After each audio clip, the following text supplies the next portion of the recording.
raison, quand on est tout seul, on ne fait pas grand-chose, mais à plusieurs, on peut. Ça part d'une initiative individuelle, ça grandit.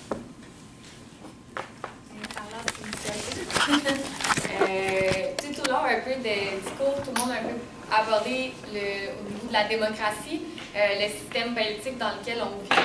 On sait qu'il y a des problèmes avec notre système politique et même la grande majorité des systèmes politiques partout dans le monde. On est rendu une société moderne, on a Internet, on est innovateur, on essaye toujours de se dépasser.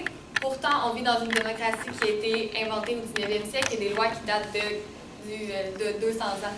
Donc, on vit d'une certaine façon, on se modernise, mais on dirait que notre démocratie, notre façon de participer à la démocratie aussi, a de la misère à suivre la modernité dans laquelle nous vivons actuellement.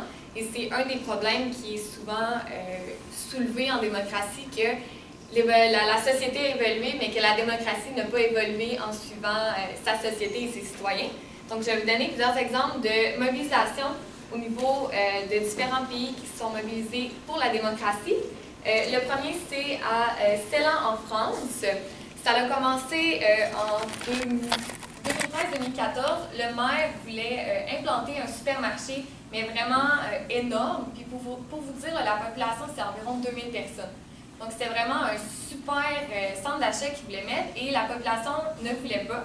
Donc, ils ont fait une pétition contre le supermarché et finalement, à force de faire les pressions, parce que le maire ne voulait vraiment pas abandonner le projet, c'est vraiment la compagnie qui voulait implanter le supermarché qui a fini par se retirer et non le maire en tant que tel.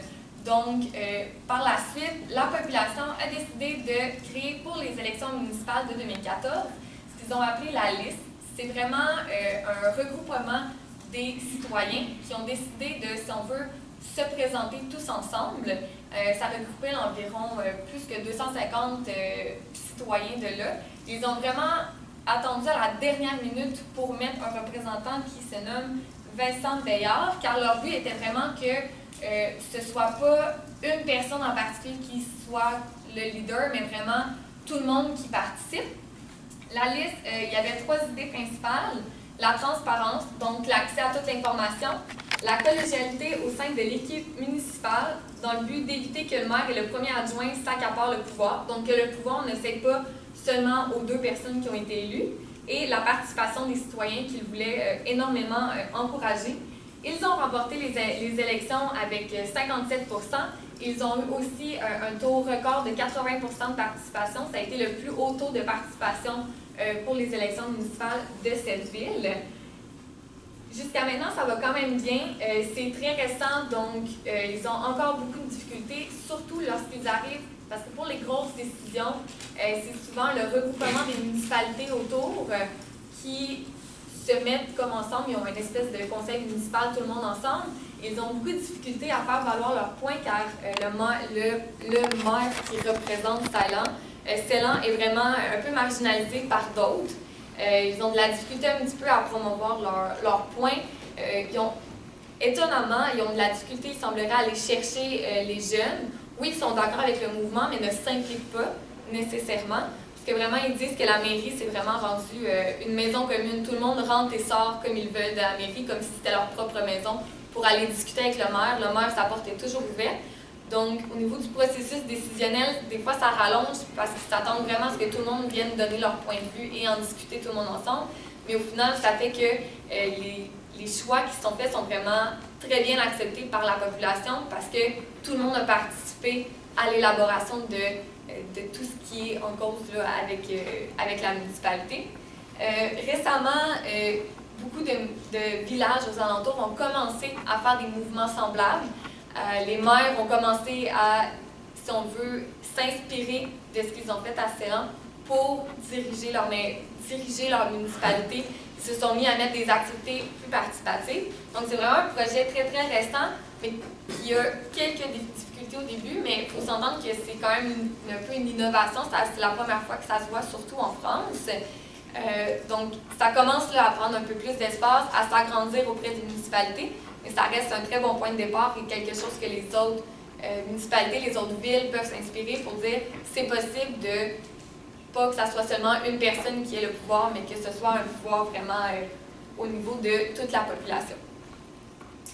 Si on s'en va plus au niveau de l'Afrique, il y a beaucoup de mouvements qui sont présentement en cours parce que l'Union africaine, ça reste un pays quand même sous-développé et les citoyens sont tannés d'être en sous-développement. Donc, le premier à en parler, c'est vraiment Y en a marre, qui est un mouvement au Sénégal. Eux, dans le fond, c'est vraiment très jeune. La moyenne d'âge est de moins de 30 ans. Donc, autant en France, ils ont les jeunes participants, autant eux, c'est vraiment les jeunes qui s'impliquent. Ils ont beaucoup de modèles si on veut, de célébrités au niveau de l'Afrique que nous, on ne connaît peut-être pas, mais que pour eux, c'est vraiment des idoles qui s'impliquent avec eux. Et vraiment, leur but, c'est de dire on va sortir du sous-développement. Ça fait 50, 100 ans que nos gouvernements disent qu'ils vont faire quelque chose, mais qu'ils ne font rien. Donc, pour eux, c'est vraiment leur moyen de dire il est temps qu'on fasse quelque chose. Au début, leur premier but était vraiment de réussir à enlever là, je vais mal le prononcer, c'est sûr, Abdoulaye Wade, qui était l'ancien président à ce moment-là au Sénégal, parce qu'il avait été encore réélu et ils trouvaient qu'il n'avait rien fait, donc ils se sont rebellés. Ils ont réussi à le faire sortir, mais ils voulaient vraiment aller plus loin que ça et vraiment donner un renouveau, mais aussi une prise de conscience à toute la population au niveau là, de l'Union africaine que c'est possible de sortir du développement, mais il faut qu'on mette tous ensemble les efforts. Il y a des mouvements aussi très semblables qui viennent un petit peu tous se regrouper et même qu'entre eux, ils s'aident. Il y a le ballet citoyen au Burkina Faso et le Filimbi en République démocratique du Congo. Dans tous les cas, c'est vraiment des mouvements très jeunes et ils vont vraiment se mettre ensemble. Ils vont s'auto-aider. Beaucoup d'exemples Il y en a marre vont aller aux manifestations de ballet citoyen et vice-versa. Ils vont vraiment aller s'appuyer, bien que ce soit dans des endroits différents. Chacun va se déplacer, va prendre le temps pour aller appuyer la cause de l'autre, puisque au final, c'est vraiment la même chose qu'ils recherchent, c'est réussir à se sortir du sous-développement, réussir à améliorer leurs conditions de vie et se sortir de tout ça. Donc, c'est vraiment là, en se regroupant ensemble entre les différents villages, si je peux dire ça comme ça, même qui sont quand même beaucoup, qui viennent vraiment essayer de pousser et d'essayer de faire avancer leur démocratie à travers différents mouvements. Si on se rapproche un peu plus de nous, et qui aussi, ça on peut dire, on en a beaucoup dans le chapitre 5, ils en ont discuté, c'est le mouvement, si on veut, privilégié par les citoyens pour faire entendre leur voix, c'est vraiment les manifestations. Présentement, au Québec, on en vit énormément au niveau de l'austérité, autant santé, éducation, je pense que c'est la semaine prochaine ou cette semaine, l'éducation, ils tombent 3 jours d'affilée en grève, que tous les services, même services de garde, sont annulés pour la journée. Ça crée des inconvénients pour les parents, mais ça reste que c'est leur moyen de pression. Sinon, il semblerait qu'ils aient de la difficulté à se faire entendre. En 2012, nous-mêmes, on est sortis dans les rues, du moins une grande majorité des étudiants sont sortis dans les rues pour faire entendre leur point de vue. Donc, ça reste le moyen privilégié. En 2011, au Wisconsin, la population s'est rebellée contre, à l'époque, le nouveau gouverneur Scott Walker, qui tentait de faire aussi des mesures vraiment d'austérité intense et qui allait vraiment venir comme creuser le fossé entre les pauvres et les riches, parce que ça finissait que les seuls qui étaient pénalisés, c'était les plus pauvres, et les plus riches, ça leur faisait absolument rien, ça leur faisait aucune coupure. Donc vraiment, les gens se sont présentés directement au Capitole pendant une rencontre des ministres et vraiment ont manifesté pour faire entendre leur voix. Donc, vraiment, une citation que j'avais trouvée lorsque je me renseignais sur les manifestations au Wisconsin, ça disait que les citoyens du Québec, des États-Unis et d'ailleurs doivent savoir qu'il existe une troisième voie. Non pas celle de l'État répressif et omniprésent, ni celle de la bourgeoisie et de son exploitation capitaliste, mais la voie du pouvoir citoyen de l'individu. C'est un peu ce qu'on transmet à travers tout le livre, c'est que le citoyen, c'est un peu lui la démocratie, c'est à lui de décider comment il veut être et c'est en se mettant tout ensemble qu'on va y arriver. Et les manifestations restent un moyen de faire comprendre, de faire entendre sa voix aux ministres qui souvent ont de la difficulté à nous entendre. On dirait que l'espèce de distance entre dirigeants et citoyens se fait toujours de plus en plus grande. Toutefois, il y a énormément d'organismes et d'applications qui tente le plus possible récemment d'aider. Mais juste avant de s'en aller là-dedans, j'imagine que, mais de mémoire, je crois que les autres avaient peut-être déjà posé la question. Donc, je veux savoir si vous avez déjà participé à une manifestation, mais plus précisément, est-ce que vous pensez que les manifestations, c'est un bon moyen de pression ou si on ne devrait pas essayer de se réinventer, de trouver une nouvelle manière de faire valoir notre voix auprès des dirigeants? Oui, on en avait discuté. Toi, c'est que tu n'aimes pas les manifestations. Ah ben, Est-ce qu'il y en a qui veulent ajouter quelque chose? Mais les étudiants, là, vous avez des activités de manifestation prévues ou dans les mois qui viennent ou avec, Moi, je pense pas. Je pense c'est que Jean-Michel qui doit savoir. Je vous avouerai qu'en ce moment, c'est plus tranquille. Là. Il y a certains référendums par rapport à l'Union des étudiants du Québec. Il n'y a pas encore de manifestation par rapport à ça. Il n'y a pas de solidarité entre les étudiants, le secteur public et les enseignants. Ah ben, par rapport à, c'est sûr qu'à ce niveau-là, il y a une solidarité. Je ne sais pas si les manifestations à ce niveau-là, nous, la ECPUL, présentement, on n'a pas vraiment de point par rapport à ça. C'est sûr qu'on est solidaires. Ça ressemble. Non, mais ça, j'ai rien qui me vient là. On n'a pas participé à des manifestations. Non, c'est vraiment différent de la crise étudiante de 2012. Là. Moi, à cette époque-là, j'avais participé à une manifestation au Québec dans le temps que j'étais au collège à Alma. Ouais. C'était un mouvement citoyen qui s'est organisé, Ouais. les étudiants étaient montés en autobus. Ouais. Mais quand les étudiants et les travailleurs sont ensemble, ça fait mal. Ouais, Mais s'il y a juste certains groupes, c'est toujours pareil. L'isolement, c'est le meilleur. Diviser pour régner, c'est le meilleur. Exactement. Ouais. C'est pour ça que ça a été très différent en 2012 quand c'est arrivé. C'est qu'on a eu un mouvement citoyen qui s'est créé avec les syndicats et avec les étudiants. Puis c'est pour ça qu'on était capable de faire bouger les choses. Je m'inclus là-dedans, mais j'étais un peu doute par rapport à ça. C'est vraiment ça que ça a créé. Oui, on a réussi à faire reculer le gouvernement, mais c'est le nouveau gouvernement qui est entré que ça prend des décisions pour changer ça. Et quand Jean Charest disait c'est la rue qui parle, et il opposait ça à la démocratie, qu'est-ce que vous en pensez? Oui. Ben moi, c'est pour revenir. C'est ce que je trouve particulier en ce moment avec les manifestations contre l'austérité puis les grèves, tout ça. Parce qu'au printemps dernier, c'était les étudiants qui étaient en grève. Puis là, en ce moment, il n'y a que les gens de la fonction publique qui sont en grève. Mais je veux dire, séparément. C'est ça, hein? C'est curieux, oui. Mais je comprends pas pourquoi. Il y a juste à l'Université Laval où il y a eu des mandats de grève. Puis même à Montréal, où d'habitude ça brasse beaucoup. Ah ouais, là, il s'est finalement. absolument rien passé. Ben, ils ont eu 3 jours, je pense. Ouais, 3 quelque journées, chose comme ça. à Puis l'UQAM. c'est comme si on était divisés, mais Ouais, on a combattu pour les mêmes causes, mais pas en même temps. Je trouve ça particulier. Bon, alors on commence à s'habituer à l'austérité. Ouais, c'est... Donc le débat, c'est la démocratie représentative versus la rue. Hein?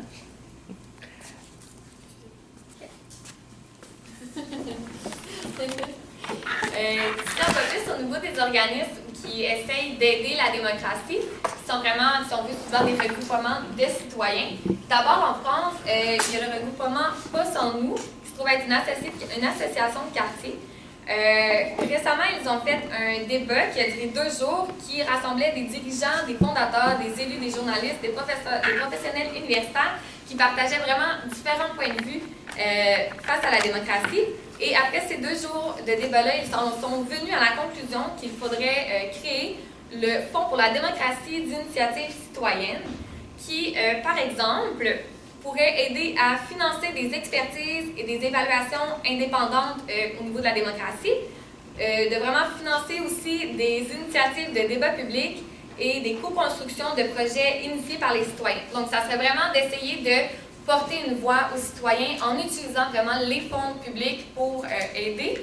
Au niveau de la gestion, ils s'en sont venus à la conclusion qu'il faudrait que ça soit vraiment une instance indépendante et pluraliste qui s'occupe de ça, que ça sorte des mains du gouvernement, que ça ne soit pas eux qui s'en occupent, de peur un peu que finalement ça n'ait pas l'impact désiré. Puis au niveau de l'argent, c'est 5% du montant total de l'argent public consacré au fonctionnement de la démocratie représentative. Donc, ce n'est pas nécessairement un montant qui va être énorme, qui va couper, si on veut, dans tout ce que les services que le gouvernement peut offrir. Toutefois, ça serait suffisant juste pour aider les initiatives citoyennes à prendre un peu d'ampleur, mais aussi, exemple, on parlait de quartiers écologiques, des choses comme ça, bien, ça serait des initiatives citoyennes qui, des fois, ont besoin de fonds pour se créer et qui ne se créent pas parce qu'ils n'ont pas les moyens. Donc, ça l'aiderait à engendrer toutes ces ces espèces de petites initiatives que souvent les gens ont, mais se disent « je ne le ferai pas parce que je n'ai pas les moyens ». Donc, ça serait vraiment pour aider à financer. Donc, ça permet encore d'avancer le vivre ensemble, de permettre aux citoyens de créer leurs propres projets et de les avancer. C'est pas encore passé là, au niveau du gouvernement, sauf que ils tentent d'essayer de faire pression. Les élus, il y en a certains qui sembleraient quand même intéressés à possiblement l'essayer ou le retravailler puis de l'intégrer, mais c'est pas encore fait puisque c'est quand même très récent. Si on se rapproche et qu'on va aux États-Unis, il y a Healthy Democracy qui a été créé en Oregon en 2003, si ma mémoire est exacte. Toutefois, c'est en 2007 que ça a pris vraiment plus d'ampleur, puisque ça a été légiféré par l'Oregon. Et ils ont aussi, dans le fond, Healthy Democracy ont lancé un programme qui s'appelle Citizens Initiative Review. Dans le fond, la manière que ça fonctionne, c'est que lorsqu'il y a des élections ou des propositions de loi ou de mesures, ils viennent regrouper aléatoirement 20 électeurs. Dans le fond, ils choisissent à travers la population qui désire le faire. C'est vraiment aléatoire, donc n'importe qui peut être sélectionné. Ils se font présenter par des experts, vraiment tous les pour et les contre. Ils se font vraiment expliquer tout en détail qu'est-ce que c'est. Puis eux, le groupe de 20 personnes va se trouver à déterminer quels sont les éléments importants, qu'est-ce qui est à retenir de ça. Ils vont un peu le verbaliser pour que ça soit accessible à toute la population. Parce qu'on s'entend que souvent, ce qui arrive avec la démocratie et les citoyens, c'est qu'on dirait qu'on ne parle pas dans la même langue. Il y a juste les avocats quasiment qui réussissent à comprendre c'est quoi les lois qu'ils écrivent en détail et vraiment d'être capable de cerner qu'est-ce que ça va impliquer. Donc, c'est vraiment de aussi permettre la verbalisation de tout ça. Puis, dans le fond, ils vont faire une déclaration qu'ils vont mettre publique. Donc, en Oregon, ça a passé en 2007 et depuis 2014, c'est aussi le cas de l'Arizona et du Colorado qui utilisent cette méthode pour vraiment essayer de faire que les citoyens sont plus informés au niveau de ce qui se passe dans leur politique, mais aussi de comprendre qu'est-ce que chaque parti, qu'est-ce que chaque représentant qu'ils vont nommer tente d'apporter réellement. En 2013, il y a une étude académique indépendante qui a démontré qu'il y aurait environ 50% de la population en Oregon qui utiliserait le Citizens Initiative Review pour s'informer au niveau de la politique. Donc, c'est quand même utilisé déjà par plus que 50% de leur population, puis ça fait quand même pas tant d'années que c'est mis en place. Puis ça permet vraiment aux citoyens d'être plus informés, mais aussi de mieux comprendre qu'est-ce que c'est, parce que des fois, on sait ce qui se passe, mais on ne comprend pas tous les impacts que ça pourrait avoir. Donc, à ce moment-là, ça permet que tout le monde soit mieux informé. Ensuite, une campagne qui est vraiment beaucoup plus grande, c'est la campagne Objectif des peuples pour le développement durable. C'est vraiment plein d'organisations mondiales qui sont rassemblées ensemble, mais c'est particulièrement au niveau des pays sous-développés ou de l'Orient qui se sont mis ensemble. Mais il y a quand même d'un peu partout. Leur objectif, c'est vraiment de remettre en question le système qui nous gouverne. Puis, ils ont 10 préoccupations rapidement. C'est vraiment au niveau des droits de l'homme, du plein emploi, les inégalités sociales, de s'assurer de la protection, d'avoir une meilleure économie et une durabilité environnementale. Donc, en gros, là, parce que les 10, ça fait un peu long, c'est ce qu'ils tentent de faire. Aussi, en 2015, les objectifs de développement du millénaire prennent fin. Donc, eux, leur objectif, c'était entre autres d'essayer de trouver qu'est-ce qui va remplacer ça, quel sera l'impact. Tout d'abord, les objectifs du développement du millénaire n'ont pas eu ils n'ont pas atteint les objectifs espérés. Ça a été très inégal en fonction des pays et très limité. Ça l'a sensibilisé, mais ça n'a apporté aucune action. Donc, eux veulent vraiment prendre la place de ces objectifs-là qui, de toute façon, prennent fin pour vraiment faire appel à un programme de développement progressif qui va s'attaquer aux causes structurelles qui entravent le développement équitable et durable. Donc, ils viennent vraiment mettre la démocratie, essayer de pousser pour avoir un meilleur développement et tout, et de un peu remplacer, parce que si les objectifs du développement du millénaire ne sont pas comme repris, mais alors c'est quoi l'utilité de un peu les avoir créés? Ils se demandent qu'est-ce que ça va être les répercussions au niveau des gens si tout ce qu'ils ont commencé à mettre en place est juste arrêté comme ça. Donc ils veulent vraiment poursuivre le mouvement et le pousser davantage pour vraiment essayer d'aller toucher les structures gouvernementales pour vraiment que des changements se fassent. Donc, petite question rapidement, est-ce que vous connaissez personnellement des organismes qui, que ce soit au Québec, on en a élaboré, on en a parlé là, de quelques-unes, si on prend Colibri ou des choses comme ça, est-ce que vous en connaissez personnellement qui viennent vraiment comme s'attaquer à la démocratie pour dire qu'il y a quelque chose qui ne marche pas et qui proposent des solutions? Parce que dans les exemples que j'ai donnés, ils proposent des solutions concrètes, ce qui est un peu la chose qu'on recherche, le plus.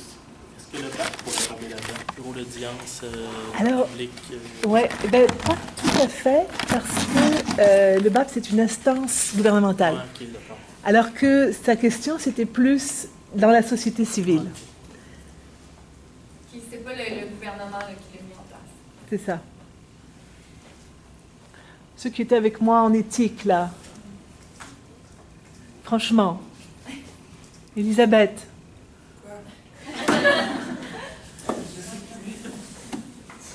Oh. Je me rappelle plus des noms, mais c'était notre thème en plus. C'était votre thème, bon. Il y en avait un, c'était... L'Institut du Nouveau Monde. Après ça, tu avais aussi... America Speaks. America Speaks. Et Involve. Je m'en rappelle même plus. Et Involve en Angleterre. Oui, il y a ça. Est-ce que vous connaissez l'Institut du Nouveau Monde? L'école d'été, tout ça?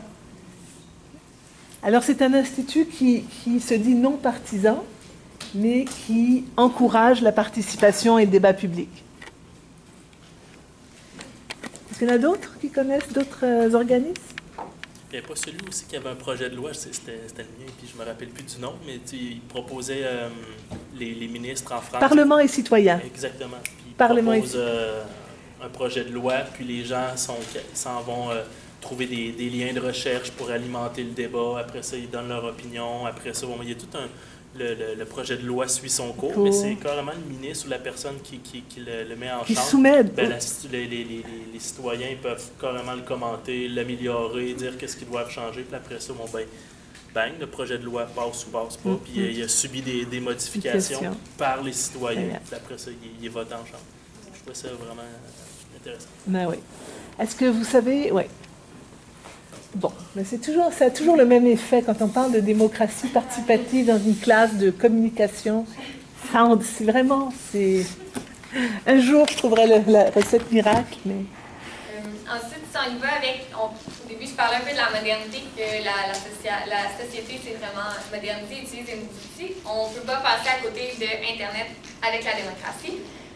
Rapidement, il y a un livre qui a été sorti par Philip Howard qui s'appelle The Digital Origins of Dictatorship and Democracy, Information Technology and Political Islam, qui dans le fond parle de l'influence de la démocratie, pas de la démocratie, de Internet dans le conflit en islam en 2009, en Iran, pardon, qui dans le fond, les Iraniens disaient qu'il y avait une fraude électorale, que le nouveau... Là, j'ai pas son nom. C'est Mahmoud Ahmad. Le président à l'époque, il disait que dans le fond, il y avait une fraude électorale et que ce n'est pas lui qui arrêtait d'être revenu au pouvoir, dans le fond, parce que les gens ne voulaient pas le revoir au pouvoir, donc c'était impossible que lors des élections, ce soit lui qui soit revenu. Donc les gens se sont vraiment mobilisés. Internet leur a permis vraiment de se mobiliser dans la rue, mais aussi de partager leur histoire sur le web, ce qui a fait que ça a pris des proportions vraiment internationales. Même ici, ça a été diffusé sur nos chaînes de nouvelles, parce que vraiment, on voyait la violence et la brutalité dans laquelle les policiers utilisaient vraiment sur la population qui était dans la rue pour dire que ça ne marchait pas. Donc, malheureusement, le président n'est pas parti. Toutefois, Internet a permis, c'est un peu ce que l'auteur dit, c'est que Internet a permis de faire que tout le monde a su le mouvement. Et le régime politique sait que tout le monde a vu leur mouvement et ce qu'ils ont fait. Parce qu'on n'a pas le contrôle absolu de ce qui se dit sur Internet, de ce qui se propage. C'est un peu une leçon qui a été donnée au régime politique là-bas. C'est que tu ne peux plus vraiment utiliser la force partout. C'est juste, on a plein de vidéos de forces policières démesurées aux États-Unis ou de n'importe où qui se propagent sur nos Facebook. C'est vraiment pas long, on dirait que ça prend un scandale et une tournure mondiale. Donc eux, c'est ça qu'ils ont vécu. Puis aussi, ce que ça dit, c'est que maintenant, un mouvement social ne peut plus passer à côté d'Internet pour se mobiliser. C'est vraiment rendu l'outil par excellence pour permettre aux citoyens de se mobiliser. Demain, à partir des réseaux sociaux, on peut créer une manifestation, regrouper plus de gens, car tout le monde a accès à ça. Donc, tout le monde qui souhaite y participer peut grâce aux réseaux sociaux. Ensuite, en Finlande, il y a un site web, une plateforme qui a été mise en place qui s'appelle Open Ministry. Dans le fond, c'est une plateforme que n'importe qui, c'est un peu de ce que tu parlais, n'importe qui peut proposer un projet de loi. Et en Finlande, la manière que ça fonctionne, c'est aussitôt que le projet de loi a plus que 50 000 signatures, il est amené au Parlement, puis eux vont par la suite voter pour l'application ou pas. Mais vraiment, seulement à partir de 50 000. Au Royaume-Uni, il y a une plateforme semblable, sauf que c'est 100 000 signatures que ça prend pour que le projet de loi soit évalué par un sous-comité et par la suite peut-être être amené au Parlement. Donc à ce niveau-là, les démarches sont beaucoup plus compliquées. Toutefois, ce que le journaliste disait par rapport à ce type de plateforme, c'est que ça prend énormément de confiance entre les citoyens et le gouvernement. Donc, c'est pas tous les pays. Personnellement, je pense pas, comme au Québec, qu'on soit complètement prêt, parce que ça prend une grande confiance en ton gouvernement que, d'abord, le projet de loi que tu proposes va réellement être pris en considération. Donc, si on n'a pas confiance en notre gouvernement qui va nous écouter, les gens vont même se demander pourquoi je vais mettre un projet de loi. Donc, ça prend énormément de confiance entre les deux. Donc, des fois, il y a des pays que ça va être un peu plus difficile à mettre en place. Mais toutefois, ça reste un bon moyen de donner une voix aux citoyens et de leur dire que vous pouvez participer à votre démocratie d'une certaine façon, proposer des lois à votre façon. Ensuite, dans le même ordre d'idée, il y a l'application Democracy OS qui a été créée à Buenos Aires par différentes personnes vraiment de tous milieux, autant des activistes, des entrepreneurs, des étudiants et des informaticiens. Ils ont découvert une lacune, qui est un peu ce que je vous présentais au début. On est une société qui évolue, mais on vit dans une démocratie du 19e siècle et des lois du 15e siècle. Nécessairement, il y a un problème. Nécessairement, les citoyens ne sont pas tout à fait...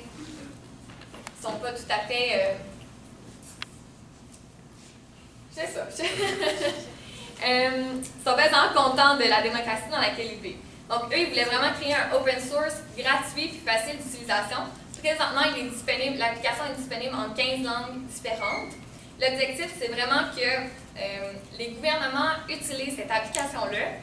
C'est pas encore réalisé, mais c'est vraiment d'utiliser l'application pour voter des lois. Donc, que le gouvernement mette sur l'application un projet de loi, puis les gens de la manière que c'est fait, on peut vraiment les voter, on peut commenter, ajouter des choses, argumenter. Donc, c'est quand même réellement intéressant. Déjà, ça a été utilisé là, par plusieurs places. En Argentine, ils l'utilisent pour connaître l'opinion des gens sur des projets de loi, mais n'utilisent pas encore l'option de voter pour accepter. Dans le fond, le but de Démocratie OS, ça serait que les participants votent pour le projet de loi et que si le nombre de votes est suffisant, que c'est oui à plus de 50%, mais que le projet de loi soit accepté en dépit de ce que peut penser nécessairement le gouvernement. Donc, c'est vraiment la population qui vote. Donc, en Argentine, ils l'utilisent, mais seulement pour connaître l'opinion. En Tunisie, ils l'ont utilisé pour un débat constitutionnel national. Au Mexique, ils l'ont utilisé pour le développement de leur gouvernement ouvert, donc pour utiliser les propositions des citoyens par rapport à ça. Puis, Buenos Aires a vraiment été le premier à expérimenter la démocratie numérique avec cet outil-là, de vraiment tenter le pouls de la population par une application facile d'utilisation. Très souvent, les lois proposées sont vraiment verbalisées pour que ça soit accessible à tous les citoyens, parce que c'était aussi une lacune des fondateurs que les fondateurs trouvaient, c'est que la majorité du temps, quand on reçoit des projets de loi, on ne comprend pas tout ce que ça implique, parce que c'est de la manière que c'est écrit, c'est moins accessible à toute la population. Mais il y a quand même un problème fondamental avec... c'est une application pour smartphone, quoi, pour téléphone intelligent. En fait, il l'a sur Internet. Là, on peut télécharger l'application, mais il y a la plateforme web aussi. OK. Dans le fond, il faut créer un compte. La lacune que moi j'ai trouvée sur la plateforme, c'est qu'on ne peut pas sélectionner le pays dans lequel on est. Il y a des plateformes spécifiques, comme il y en a une que c'est Démocratie OS France, que là, tu peux aller trouver et t'inscrire dessus, mais comme nous, au Québec, on n'en a pas. Donc, c'est comme plein de projets de loi. Puis comme tout le monde peut en créer, il y a plein de gens qui ont créé des tests Fait que ça vient comme tout mêlé, puis il n'y a pas encore d'espèce de modération pour enlever ça. Ouais. Fait qu'on se perd un peu facilement à travers la plateforme. C'est la lacune grosse que j'ai trouvée. Ouais. Donc c'est sûr que pour eux, c'est quand même, tu sais, ils viennent de la lancer, ça fait quelques années. Donc c'est sûr qu'ils ont encore des modifications, il faut qu'ils l'adaptent, qu'ils s'assurent que ça convient à tout le monde. Mais leur premier but est aussi de s'assurer que les gens l'utilisent, personne l'utilise à ce moment-là. Mais c'est qu'on n'est quand même pas rendu à ce que tout le monde a un téléphone. Je veux dire, il y a encore bien des gens... Il l'a quand même sur le web, c'est quand même c'est ça. Si c'est sur le web... C'est comme un début de dire on intègre la démocratie numérique à notre système de démocratie traditionnelle. Ouais. Mais tout ça, ça montre que... Et d'ailleurs, dans les objectifs de développement durable, c'est intéressant que tu les cites, parce que moi, j'ai travaillé dessus. J'ai fait une lettre ouverte pour que... dans les objectifs de développement durable, le droit, c'est-à-dire Internet, devienne un droit. Et non pas un luxe qu'on se paye, etc., mais que ça devienne un droit. Et donc ça obligerait les gouvernements à équiper Internet, à réduire les coûts, etc., partout dans le monde. Parce que... pays sous-développés où les gens ont des téléphones, même les gens ont des téléphones avant d'avoir la nourriture en Afrique. Oui, non, mais c'est sûr. Mais sauf que leur téléphone, c'est 3G, 4G, ça ne va pas forcément sur Internet. C'est 2G en général. Ils peuvent faire des trucs avec, mais c'est pas la même chose. Ils peuvent pas vraiment. Eux, ce qu'ils ont, c'est des modems. Ils achètent des petits modems, puis là, ils peuvent se balader partout avec, avoir un accès Internet, mais c'est quand même cher pour eux.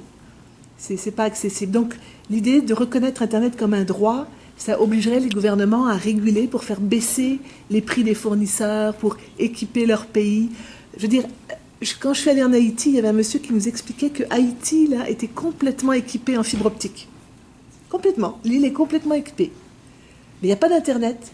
Parce que ceux qui ont installé ça, ils font payer à des prix occidentaux l'accès à Internet.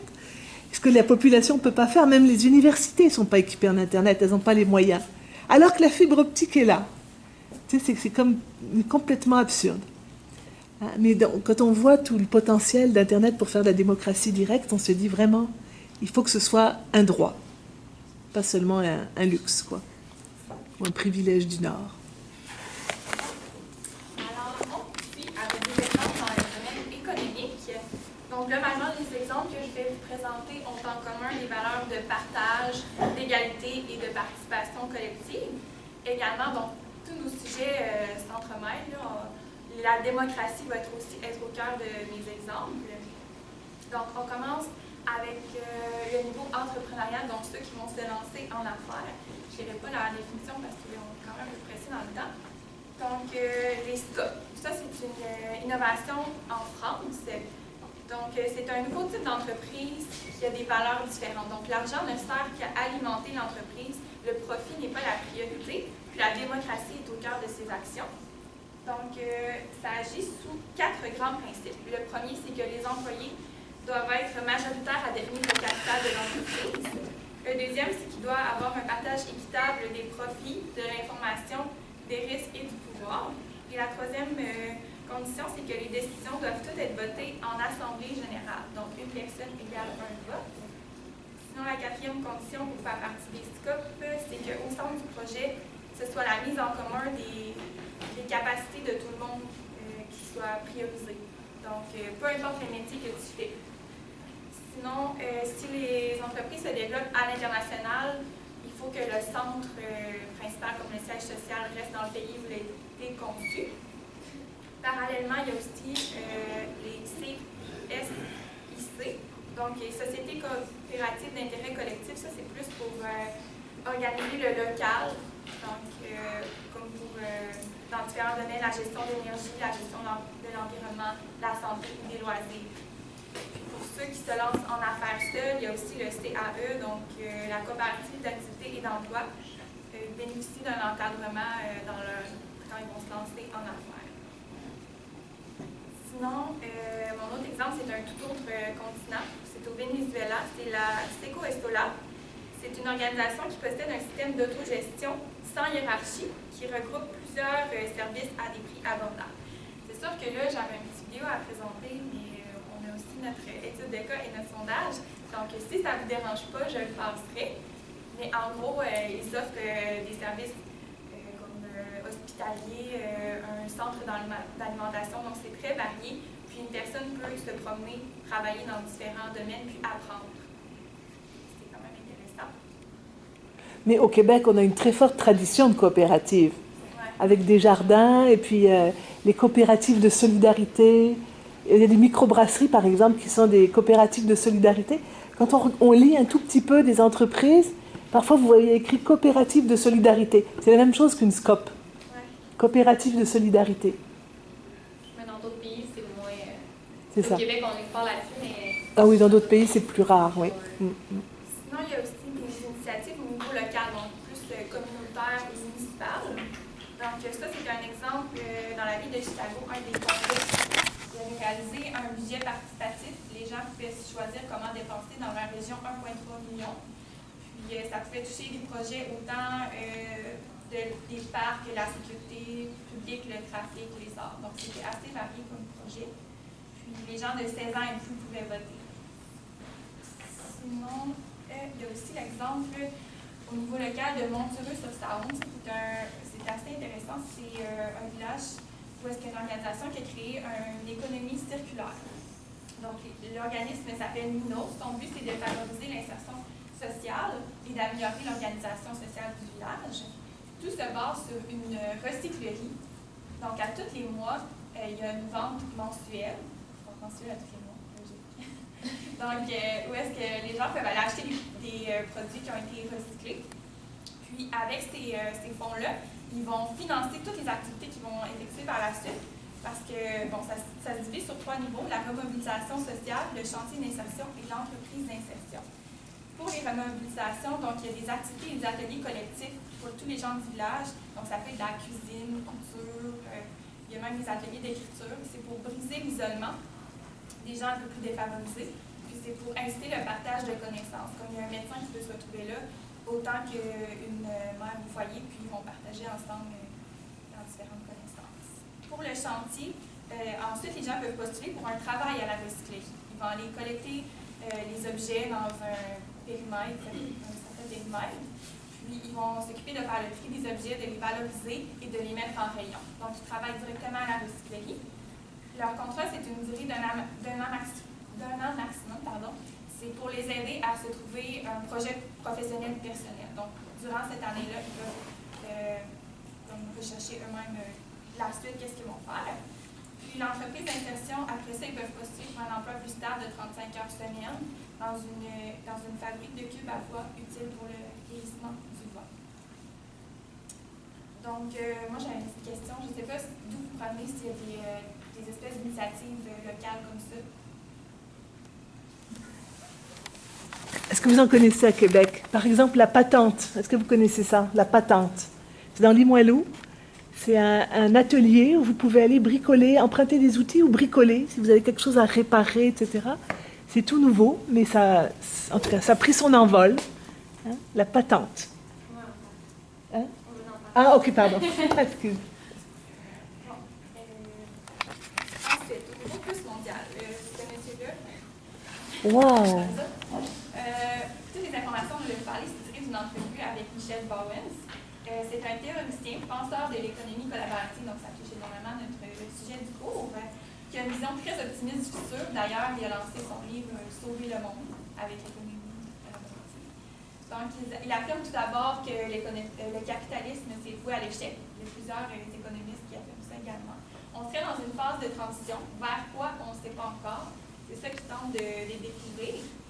Lui-même, il est qualifié de visionnaire, mais ce qu'il dit de lui-même, c'est qu'il ne fait qu'observer les signaux faibles, les petits mouvements partout à travers le monde qui sont en croissance, comme les exemples qu'on a tous donnés plus tôt.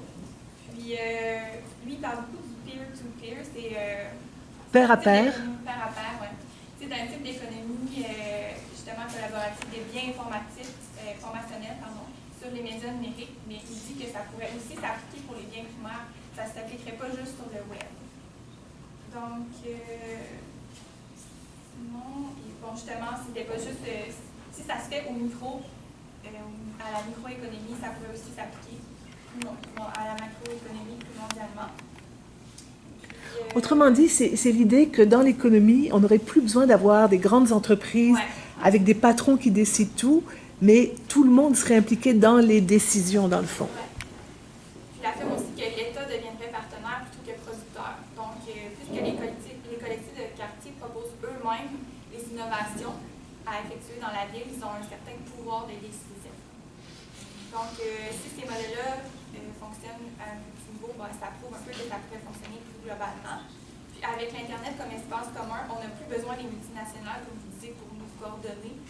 Il reste juste à rendre plus fonctionnelles les relations entre le citoyen, le marché et l'État.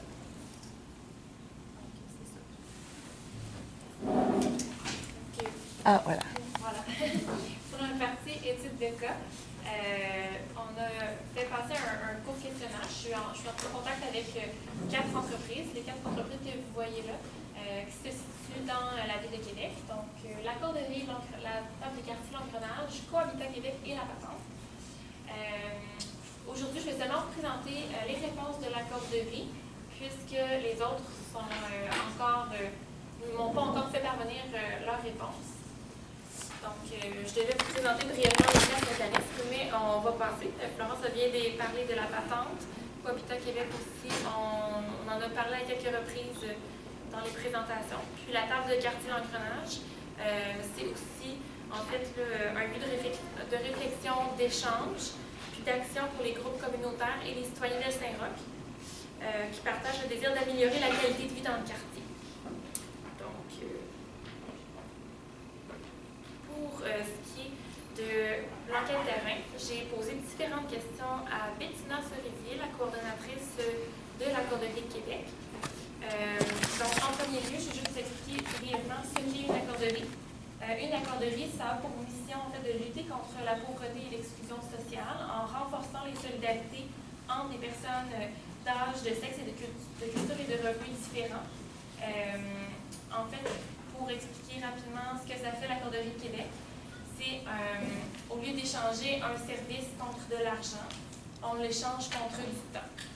Donc, je voulais vous présenter un petit vidéo qui s'appelle « Le temps, une richesse », qui parle justement de l'accorderie, mais on va devoir le passer. Donc, je vais juste présenter à ce moment-là les réponses de Bettina par rapport au vivre ensemble. Je lui ai demandé dans un premier temps si elle se rendait compte qu'elle participait, en fait que l'organisme participait à réinventer une nouvelle façon une nouvelle forme de citoyenneté, de vivre ensemble, puis si oui, de quelle façon. Puis elle m'a répondu qu'elle a l'impression de tous les jours participer à réinventer une nouvelle forme de citoyenneté, de vivre ensemble, parce que le moyen utilisé pour soulager la pauvreté, puis briser l'exclusion sociale, c'est vraiment d'échanger des services entre personnes. Puis pour ce faire, ils doivent recréer la solidarité d'un village où les gens se connaissent et se font confiance. C'est la définition de la cohésion sociale, édition 2015 selon elle. C'est vraiment intéressant parce que c'est ce qu'on discutait avec Thomas tout à l'heure, c'est l'idée de la petite échelle de la rue, du village. Ensuite, on s'est demandé si les membres, ceux qu'on appelle les accordeurs et accordeurs, ont réellement un souci du bien commun ou s'ils sont membres de cet organisme-là juste parce que ça comble un besoin personnel. Elle m'a répondu que non. En fait, que les membres ont réellement un souci du bien commun puisque malgré des revenus très différents, donc environ 60% des usagers ont un salaire annuel en dessous de 30 000 $ par année, puis 40% au-dessus. Donc, le revenu annuel, ça n'influence pas, en fait, leur perception du bien commun. Les gens qui participent, en fait, les membres ont des besoins différents, puis ils ont vraiment un tronc commun. Ils tous croient aux valeurs de l'accorderie. Il y avait juste besoin d'une alternative, en fait. Donc, ça se constate sans cesse lors des cafés du monde que l'accorderie organise, lors des AG, des sondages. Malgré la diversité des profils, les valeurs sont communes, selon Bettina. Les gens qui viendraient juste pour profiter du service ne resteraient pas là. Mais c'est des gens qui l'utilisent sur une base régulière. Donc, Et finalement, on a demandé quelles sont vos motivations, pourquoi travaillez-vous au sein de cet organisme. Donc, c'est une question un peu plus personnelle.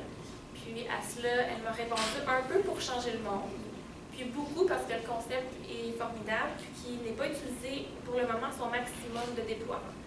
Je sais qu'il travaille beaucoup pour implanter des accorderies en région, parce qu'à l'heure actuelle, il y en a beaucoup dans les grandes villes. Et il va y avoir un point de service à l'Université Laval. Je savais pas. Oui, un point de service de l'accorderie, ils sont en train de travailler ça. Ça veut dire qu'un étudiant pourra aller corriger un texte pendant 1 heure et en échange, il aura droit pour aller faire 1 heure de yoga avec un autre étudiant. Ce sera vraiment à l'Université Laval. Donc, c'est ça. Elle disait que pour un profil d'entrepreneur comme le sien, il reste beaucoup à faire, mais quand même, comment je pourrais dire, c'est un organisme qui est bien implanté. Ah oui, en plein essor. À travers le Québec, à titre informatif. Puis il y a une quarantaine en France maintenant. Oui, c'est vrai, il y a un partenariat, je vais l'expliquer, mais Ok, bon. j'ai pas vraiment le temps, mais il y a un partenariat qui a été conclu là, pour développer un réseau d'accorderie en France également. Donc, on va être assez bref. Donc, on a réalisé un petit sondage. Je ne sais pas si certains d'entre vous avaient répondu à notre sondage, mais bon, merci si vous l'avez fait. On a eu 81 répondants, c'est quand même wow. important. On a demandé, j'ai sorti comme peut-être une réponse qui nous avait plus surpris, qu'on avait des remarques à faire. Donc, on a demandé si les gens remarquaient des changements en matière de démocratie participative, c'était 50-50. Les changements observés, ça allait vraiment dans 2 directions différentes. Soit les gens remarquaient un déclin de participation ou qu'ils remarquaient un découragement.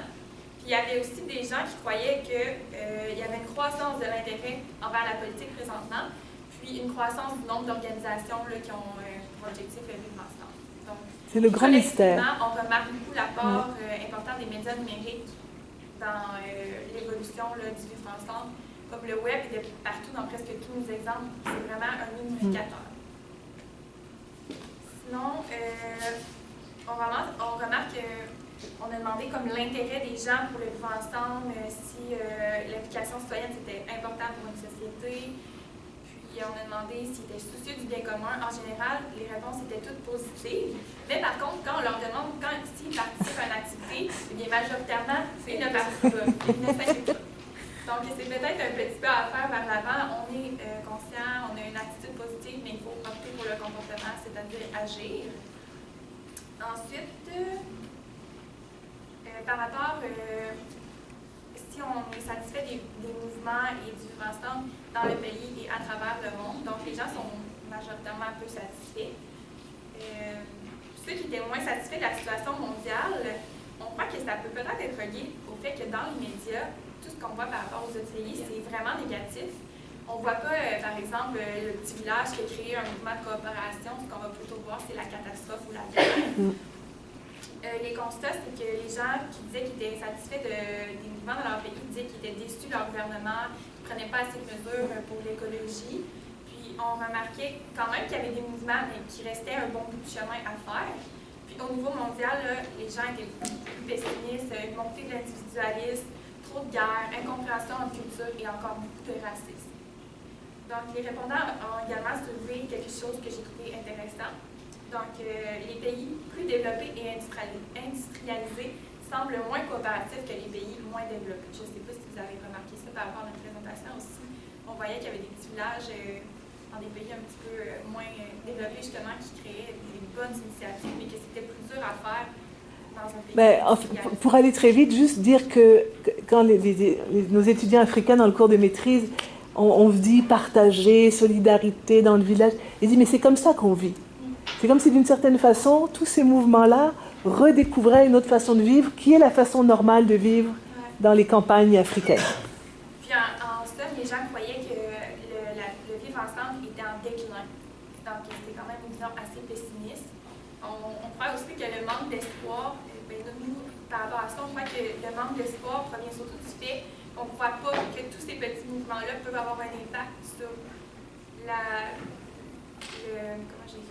les conflits mondiaux, tout ce qui se passe dans le monde. Donc, on est bombardé de négativité, surtout dans les médias, par rapport à tout ce qui se passe dans le monde. Et on pense que ça peut peut-être être une des raisons pourquoi on a moins d'espoir envers à monter du vivre ensemble, puis la collectivité, le partage. J'aimerais savoir, est-ce que vous êtes surpris de ça ou est-ce que vous êtes encore pessimiste même à ce point-ci de l'année ou vous croyez que... Est-ce que vous êtes d'accord avec cette question-là? Si, admettons, je reposais cette question-là. Est-ce que vous considérez que le vivre ensemble est en déclin ou il est de plus en plus important? À main levée, mettons. Croyez-vous que c'est en déclin, qu'on est de moins le vivre ensemble est de moins en moins important? Vous croyez que c'est en croissance? Ben, je pense que ça dépend vraiment des endroits. Puis, il y a certains mouvements qui sont vraiment en expansion, mais il y en a d'autres que non. C'est vraiment relatif. Et même moi, je ne saurais pas répondre, en fait. Je vois à la fois que le capitalisme sauvage, le néolibéralisme, c'est toujours bien là, etc. Les inégalités sont bien là, mais en même temps, je vois tout ça. C'est vous qui le verrez dans votre vie d'adulte, là.